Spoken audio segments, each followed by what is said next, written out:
ставам, излизам от къщата на насам и по пътя си виждам писмо, адресирано до мен. Знаеш кой беше това писмо? Имаше призовка, че не съм си платил телефона. Да, не съм го плащал 3 месеца. Ама, за 15,70 как ще ги платя?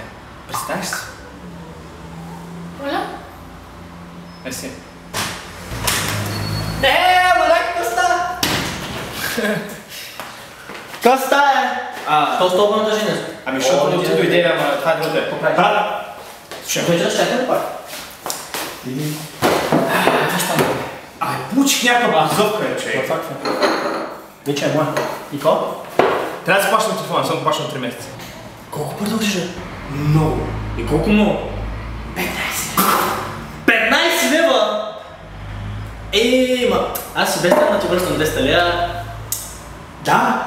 Нищо е, сега се сетих просто. И всяко, откъде ще ги вземеш тия пари, ако не е тайна? От тук трябваше да ги вземеш, човек. Всичко направих за тая кръчма и пак няма клиенти. Джафар, всичко си направил. Нищо не си направил. Ти си виновен. Аз съм виновен. Да. Що аз съм виновен, човек? Ти знаеш, че хората не знаят, че тая кръчма съществува. Дори Google не знае, че съществува. Вчера бях в картата, беше едно черно петно.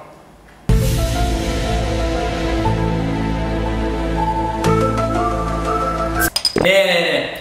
Слушай сега, бай Пенчо. Ти въобще знаеш ли как да посрещнеш един клиент? Знаеш ли как да му вземеш парите? Най-важното, знаеш ли как да го изпратиш? Джими, ти що не си търсиш някаква работа? Какво си ги? Не знаеш, нали? Се знаех. Знаех ли и затова днес не съм учил на интервю за работа. Защото седмото ми чувство ми каза, че трябва да дойда днеска да ти обясня как да си обслужваш клиентите. Защото съм добър приятел. Хубаво, Джими, покажи ми.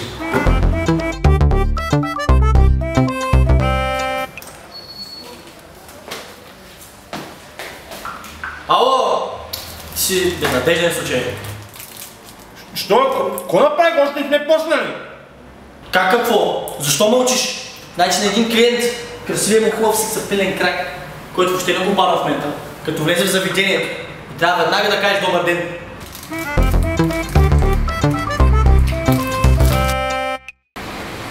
Аз пробвам и късмета. Я!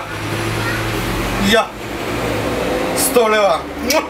Сам съм накува в първата кръчма!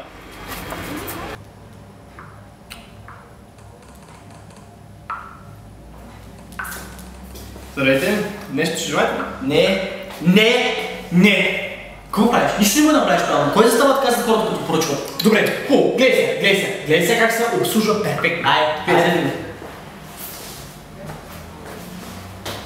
Добър ден, млада, прекрасна девойко, с най-невероятния ден на света. Какво ще желаете да се поръчате от нашето невероятно заведение? Браво, моето момче, браво. Много добре го казах. И аз бих си поръчал нещо, ако бях клиент. Дай пак. Кръчма! Това беше ужасно. Не, заведението е затворено. Не, отворено е заведението. Как ще е отворено? Ти не можеш да обслужиш правилно един човек, не може правилно да му кажеш, че е затворено даже. Ти не можеш да кажеш дори правилно. Аз не мисля, че не мога да му кажа. Гледай сега как се казва. Айде да видим. Млади господи, за мое голямо съжаление, заведението е затворено. Не, това въобще не е правилният начин. Така ли? Ай, кажи ми ти тогава как е правилният начин.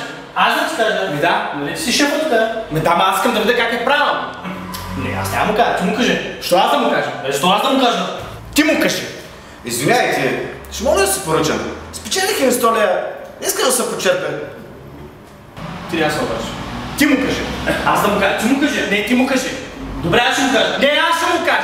Аз ще му кажа. Не, аз ще му кажа. Чакайте! В крайна сметка, работи ли заведението или не работи? Ти кой си? Марак, заведай. Тук е, айде. Той. Че е в пенсиона. Такива хора. Какво се прави интересно? Какво става, човек? Пати. Джими, какво правиш? Искам да седна. Добре, моля просто да заобиколиш. Не, аз мързма да правя.